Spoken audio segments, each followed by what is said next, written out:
যদি কোনো অমুসলিম ভালো কাজ করতে করতে মারা যায় তো তার কি স্বর্গপ্রাপ্তি হবে? ভাই সাহেব, প্রত্যেক পরীক্ষাতেই কিছু না কিছু শর্ত থাকে। আমি আমার এই প্রশ্নের একটি পরিষ্কার উত্তর চাইছি। আল্লাহু আকবার, আল্লাহু আকবার, সত্যের আলো জ্বলে বারবার। আমার নাম রাজকুমার সিংহ। আমি পশ্চিমবঙ্গ উত্তর দিনাজপুর জেলা করণদিঘি থানা থেকে বলছি। আমার প্রশ্ন এটা যে ইসলাম শাস্ত্র অনুসারে যদি কোনো মুসলিম মানুষ ভালো কাজ করতে করতে মারা যায় তো তার জান্নাত প্রাপ্তি হয়। একদম ঠিকভাবে, যদি কোনো অমুসলিম যেমন হিন্দু ভালো কাজ করতে করতে মারা যায় তো তার কি স্বর্গপ্রাপ্তি হবে? আমি আমার এই প্রশ্নের একটি পরিষ্কার উত্তর চাইছি, দয়া করে স্যার। ভাই সাহেবের খুব ভালো প্রশ্ন যে যদি মুসলমান ভালো কাজ করতে করতে মারা যায় তো সে জান্নাত পায়, যখন হিন্দু ভালো কাজ করতে করতে মারা যায় তো কি পায় সে, এটা ওনার প্রশ্ন।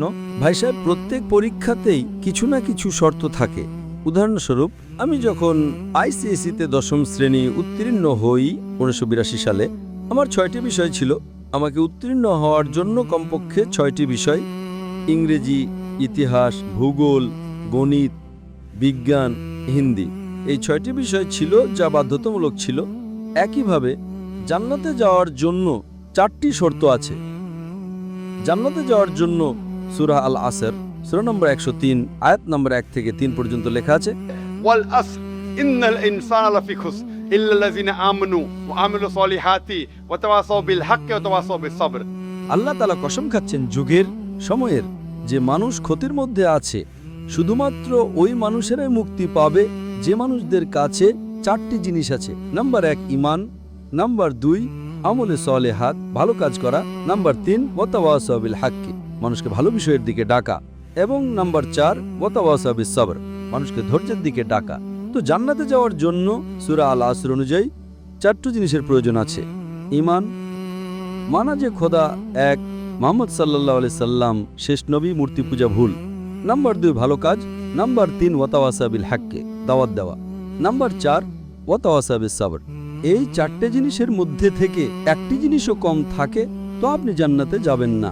যদি আল্লাহ তাআলা মাফ করতে চান অতিরিক্ত নম্বর দিয়ে তো আলাদা ব্যাপার। আল্লাহ তাআলা বলেছেন সূরা নিসা সূরা নম্বর 4 আয়াত নম্বর 48 এবং সূরা নিসা সূরা নম্বর 4 আয়াত নম্বর 116 যে আল্লাহ যদি চান তো যে কোনো গুনাহকে মাফ করতে পারেন, কিন্তু শিরককে কখনো মাফ করবেন না। তো সাধারণত জান্নাতে যাওয়ার জন্য 4টি জিনিসের প্রয়োজন আছে। আপনাকে শিরক করা উচিত নয়। তো যদি একজন মানুষ 4টের মধ্যে 3টে জিনিসে ভালো নম্বর পায়, উদাহরণস্বরূপ আমি 10ম শ্রেণীর মধ্যে 6টি বিষয়ের মধ্যে 5টি বিষয়ে 100% পেয়েছি আমি, আর একটি বিষয়ে আমি অকৃতকার্য হয়ে গেছি, একটি বিষয়ে পাই 100-র মধ্যে 5, তো আমি কি পরীক্ষায় উত্তীর্ণ হব ভাই সাহেব? না স্যার। আমি 10ম শ্রেণীতে উত্তীর্ণ হব না। না। কেন? না, কিন্তু আমি তো 5টাতে 100% পেয়েছি। না, সব 6টিতে উত্তীর্ণ হতে হবে। 5টিতে 100-তে 100 পেলেও 6টিতে উত্তীর্ণ হতে হবে। যদিও সব 6টিতে 100-র মধ্যে 50 পান চলবে, কিন্তু 5টিতে আপনি 100-র মধ্যে 100 পেলেন, একটিতে অকৃতকার্য হলেন, তো 10ম শ্রেণীতে অকৃতকার্য। এই জন্য জান্নাতে যাওয়ার জন্য একটি শর্ত হলো যে শিরক করা উচিত নয়। আপনি বুঝলেন? শিরক করা উচিত নয়, তার পাশাপাশি ঈমান থাকতে হবে, আপনার ভালো চরিত্র থাকতে হবে, আপনাকে দাওয়াত দিতে হবে, ধৈর্য থাকতে হবে। আপনি বললেন একজন মানুষ ভালো কাজ করে, না চুরি করে, সাহায্য করে, দান করে, কিন্তু শিরক করে, আল্লাহ ছাড়া, খোদা ছাড়া, ঈশ্বর ছাড়া অন্য কারো ইবাদত করে, তো জান্নাতে যেতেই পারবে না। নিজেকে যদি মুসলমান বলে আর শিরক করে তবুও জান্নাতে যাবে না। শুধু মুসলিম বললে কোনো মানুষ জান্নাতে যাবে না। মুসলিম বলার পাশাপাশি তাকে শিরক করা থেকে বিরত থাকতে হবে, ঈমান আনতে হবে, ভালো কাজ করতে হবে, দাওয়াত পেশ করতে হবে, ধৈর্যের দাওয়াতও পেশ করতে হবে। এই সবগুলো থাকলে তবে জান্নাতে যাবে, তা না হলে যাবে না।